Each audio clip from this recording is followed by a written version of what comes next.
So mapagpalang araw po sa ating lahat. Tignan po natin ang sakit ng tao. Mayroong sinasakit. Sumasakit daw po ang kanyang dibdib sa likod at sa tiyan po niya.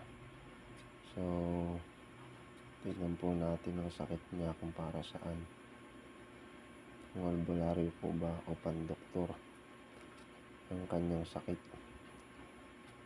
Saan po nanggagaling ang pananakit ng katawan, ng likod niya, puntang dibdib.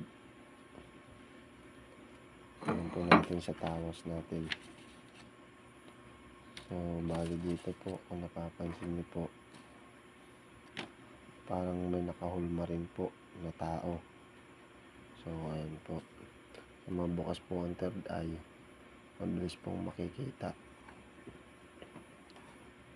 mabilis na makakita.